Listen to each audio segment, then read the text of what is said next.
countryintermusic.com layout track.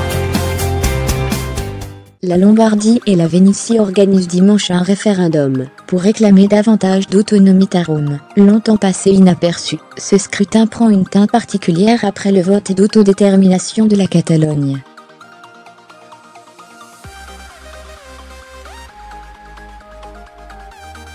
Souhaitez-vous que votre région dispose de formes supplémentaires et conditions particulières d'autonomie?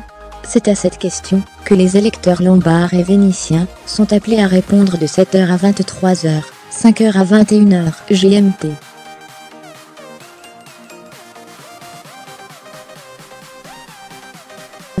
Les sondages donnent une nette avance au oui, mais la vraie inconnue reste la participation.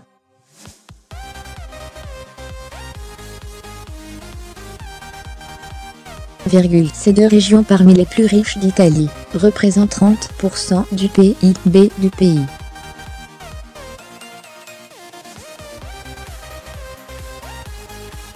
Elles figurent aussi parmi les plus vertueuses en termes d'endettement, de dépenses publiques par habitant, et du fonctionnement du système de santé.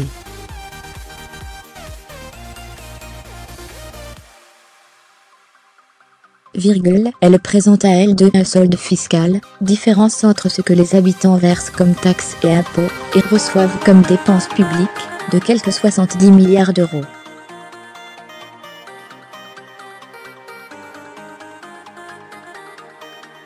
Une somme colossale, dont les présidents des régions Lombardie, Roberto Maroni, et Vénétie, Lucazea, membre de la Ligue du Nord, extrême droite, entendent réclamer la moitié à Rome, si les électeurs sont assez nombreux à voter oui.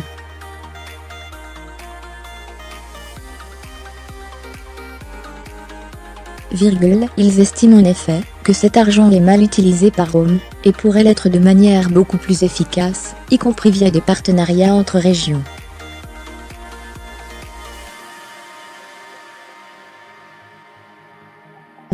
Ils comptent aussi obtenir des compétences supplémentaires dans les infrastructures, la santé ou encore l'éducation, et même des pouvoirs réservés à l'État en matière de sécurité et d'immigration, thème cher à la Ligue, mais qui nécessiterait une modification de la Constitution.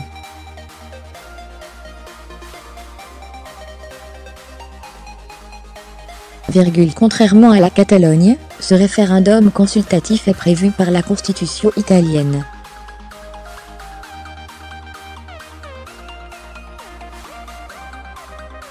Porté par la Ligue du Nord, le scrutin est soutenu par Forza Italia de Silvio Berlusconi, centre droit, le mouvement 5 étoiles, populiste, et plusieurs syndicats et organisations patronales.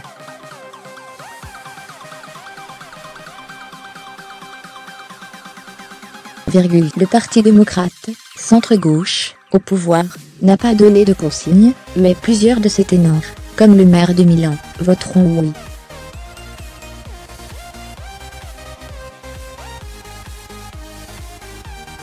Des formations de gauche, comme le Parti communiste, ont en revanche appelé à s'abstenir, dénonçant un gaspillage d'argent public pour un référendum farce.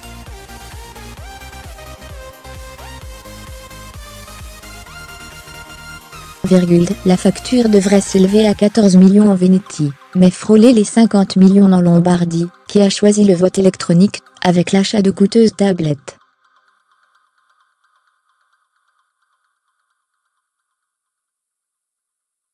Participation incertaine. En Vénétie, la participation doit dépasser les 50% pour que le scrutin soit valide.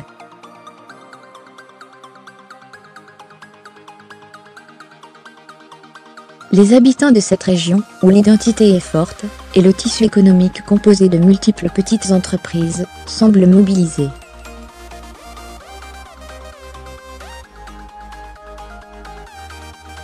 Je pense que le monde entrepreneurial votera en nombre, et pour le oui, estime le président régional de l'association des artisans, Confartigiato, Agostino Bonomo.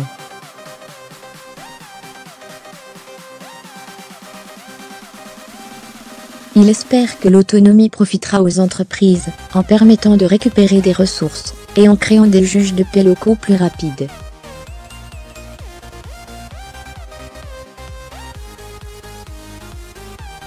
En Lombardie, en revanche, le scrutin ne passionne guère, même si Millau est couverte d'affiches.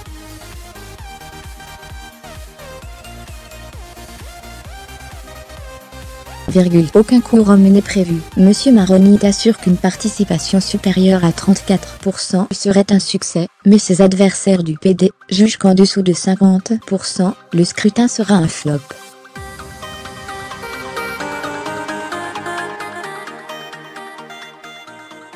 Lorenzo Codogno, expert chez LC Macro Advisor, estime pour sa part que la question sera probablement reléguée au rang de petit hockey dans les livres d'histoire, si moins de 40% des électeurs se déplacent.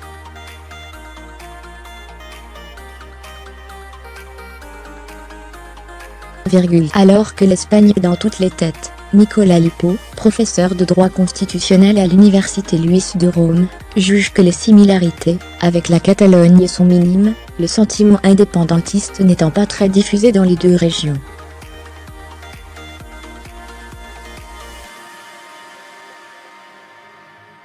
La Ligue du Nord elle-même a relégué aux oubliettes les velléités indépendantistes de ces jeunes années.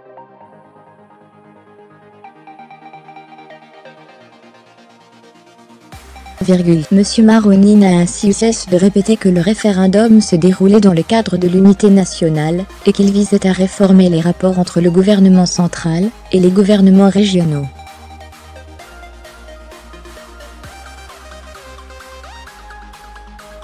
Et pour Monsieur Zéa, tout parallèle avec la Catalogne est une tentative fourbe de décourager les électeurs.